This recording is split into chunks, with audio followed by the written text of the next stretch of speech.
계시록 22장 17절 성령과 신부가 말씀하시기를 오라 하시는도다.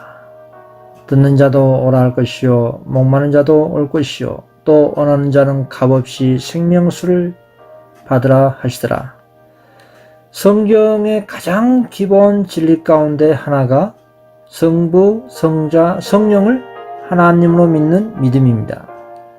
그런데 오늘날 예수님을 단순 피조물로 믿거나 또 성령 하나님을 하나님의 능력 또는 활동력으로 믿는 그릇된 믿음이 있습니다.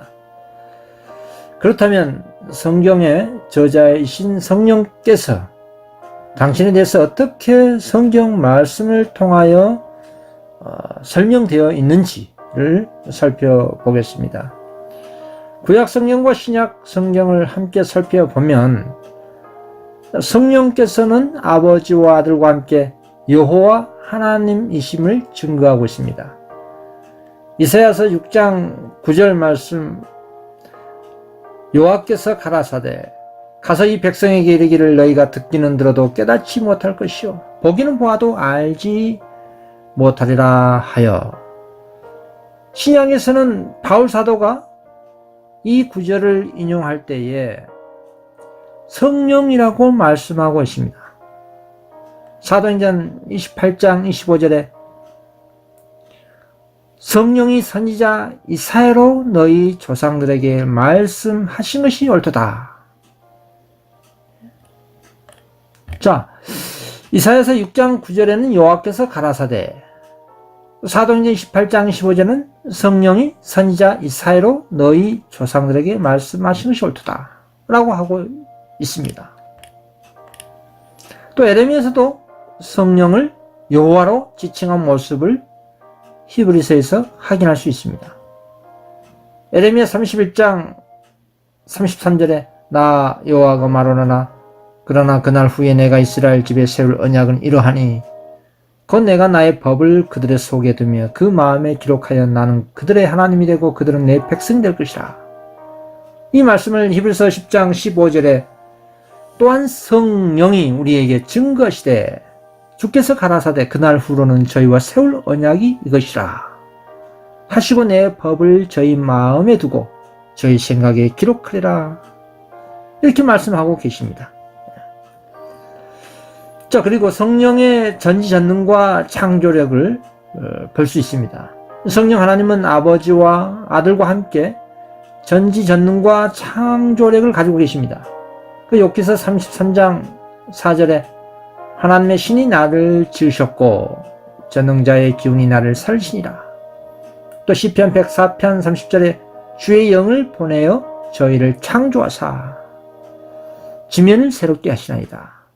욥기서 26장 13절에 그 신으로 하늘을 단장하시고 생명의 성령 하나님께서 아들 예수 그리스도를 살리셨습니다. 로마서 8장 11절에 보시면 예수를 죽은 자 가운데서 살리신 이의 영이 너희 안에 거하시면 그리스도 예수를 죽은 자 가운데서 살리신 이가 너희 안에 거하시는 그의 영으로 말미암아 너희 죽을 몸도 살리시니라. 자, 그리고 성령께서는 진리이십니다.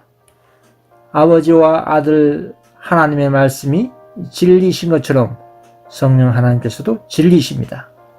그 시편 31편 5절에 진리의 하나님 여호와여 나를 구속하셨나이다.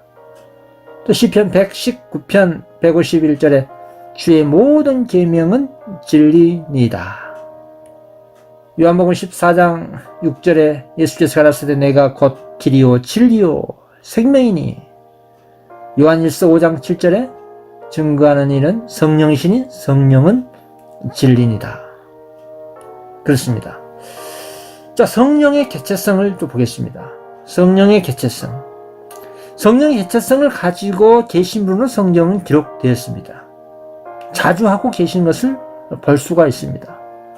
사도행전 8장 29절에 성령이 빌립더러 이르시되 이 수레로 가까이 나가라 하시거늘. 또 사도행전 10장 19절에 성령께서 저더러 말씀하시되 또 사도행전 13장 2절에 성령이 가라사대 내가 불러 시키는 일을 위하여.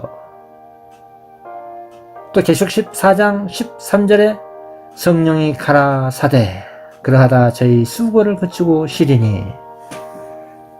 이렇게 성령께서는 개성을 가지고 개체를 가지고 자주 하시는 모습을 우리는 말씀을 통해서 확인할 수 있습니다. 자, 다음은 성령 하나님의 직무를 보겠습니다. 예수님께서는 성령께서 오시면 제자들에게 성령께서 가르치시고 생각나게 하시고 예수님을 증거하신다고 말씀하셨습니다. 그 요한복음 14장 26절 보혜사 곧 아버지께서 내 이름으로 보내실 성령 그가 너희에게 모든 것을 가르치시고 내가 너희에게 말한 모든 것을 생각나게 하시리라. 요한복음 15장 26절에 진리의 성령이 오실 때에 그가 나를 증거하실 것이요. 베드로후서 1장 21절에 오직 성령의 감동하심을 입은 사람들이 하나님께 그다 말한 것입니다. 또 요한복음 16장 8절에 그가 와서 죄에 대해서 의에 대하여 심판에 대하여 세상을 책망하시니라. 이처럼 성령의 직무를 우리는 말씀을 통해서 확인할 수가 있습니다. 또 성령 하나님께서 당신의 진리 가운데로 성도를 인도하십니다. 요한복음 16장 13절 진리의 성령이 오시면 그가 너희를 모든 진리 가운데로 인도하시리니. 회개와 거듭남을 성령께서 이루신다고 예수님께서 니고데모에게 가르치는 모습을 보십시오. 요한복음 3장 3절에 사람이 거듭나지 아니하면 하나님 나라를 볼 수 없니라고 하셨습니다. 요한복음 3장 5절에 사람이 물과 성령으로 나지 않으면 하나님 나라에 들어갈 수 없니라 했습니다. 이처럼 말씀을 살펴본 대로 성령 하나님은 개체가 없는 물질적인 능력이나 활동력이 아니라는 겁니다. 힘 능력이 아니라 오직 성령으로 이루신다고 스가랴 선지자는 증거합니다. 스가랴 4장 6절에 이는 힘으로 되지 아니하며 능으로 되지 아니하고 오직 나의 신으로 되니라. 하늘에는 이와 같이 살아계신 세 분의 하나님이 계십니다. 성부, 성자, 성령께서는 각각 개체와 개성을 가지고 계시며 그분들의 신적인 품성과 권능, 정신이 어떤 차등적으로, 차별적으로, 순위적으로 있는 것이 아니고 동일하시고 하나이십니다. 이런 의미에서 유일하신 하나님이신 것입니다. 성령께서는 개성을 가지고 계십니다. 그렇지 않으면 성령께서는 우리의 심령과 함께 우리가 하나님의 자녀라고 증거하지 못할 것입니다. 성령께서는 또한 신성에 속한 개성을 갖고 계셔야만 합니다. 만일 그렇지 않으면 성령께서 하나님의 마음 가운데 감춰져 있는 비밀을 알아내지 못할 것입니다. 고린도전서 2장 11절에 사람의 사정을 사람의 속에 있는 영 외에는 누가 알리요? 이와 같이 하나님의 사정도 하나님의 영 외에는 아무도 알지 못하니라. 이같이 성령님을 하나님으로 내 마음에 믿고 인정할 때 성령과 동행할 수가 있는 것입니다. 성령께서는 성도의 입장에 서셔서 성도의 탄원을 당신의 공로와 함께 모든 향을 아버지 앞에 드리는 우리의 대언자이신 예수 그리스도의 대표자이십니다. 로마서 8장 26절에 오직 성령이 말할 수 없는 탄식으로 우리를 위하여 친히 간구하시라고 하지 않습니까? 우리의 중보자이신 예수 그리스도와 성령 하나님은 인간을 위하여 계속 중보하시지만 성령 하나님은 그리스도의 중보 사역과 같지는 않습니다. 예수 그리스도는 창세로부터 죽임을 당해서 흘리신 당신의 피를 내어놓고 중보하십니다. 그러나 성령 하나님은 우리의 마음에 역사하시고 기도를 하게 하고 회개와 찬양과 감사를 이끌어내십니다. 우리의 입술에서 흘러나오는 감사는 성령께서 신금을 울리신 결과입니다. 예수님께서 말씀하십니다. 요한복음 15장 26절 아버지께로서 나오시는 진리의 성령이 오실 때에 그가 나를 증거하실 것이요. 이 말씀에서 진리의 성령이신 보혜사께서 세상에 오시는 이유에 대해 명료하게 밝히고 있습니다. 바로 예수님에 관해서 증거하기 위해서입니다. 성령 안에 거하는 것은 포도나무 대신 예수님께 붙어있는 것입니다. 요한복음 15장 4절 내 안에 거하라 나도 너희 안에 거하리라. 가지가 포도나무에 붙어있지 아니하면 절로 과실을 맺을 수 없음같이 너희도 내 안에 있지 아니하면 그러하리라. 요한복음 15장 5절에 나는 포도나무며 너희는 가지니 저가 내 안에 내가 저 안에 있으면 이 사람은 과실을 많이 맺나니 나를 떠나서는 너희가 아무것도 할 수 없습니다. 우리 예수님께서 당신께서 보내신 성령을 통해서 성도의 마음 가운데 항상 함께 하신다고 하셨습니다. 마태복음 18장 20절 내가 세상 끝날까지 너희와 항상 함께 있으리라. 어떻게 함께 할까요? 요한일서 3장 24절에 우리에게 주신 성령으로 말미암아 그가 우리 안에 거하신 우리가 아니라. 요한일서 4장 13절 그의 성령을 우리에게 주심으로 우리가 그 안에 거하고 그가 우리 안에 거하신 줄을 아니라. 그렇습니다.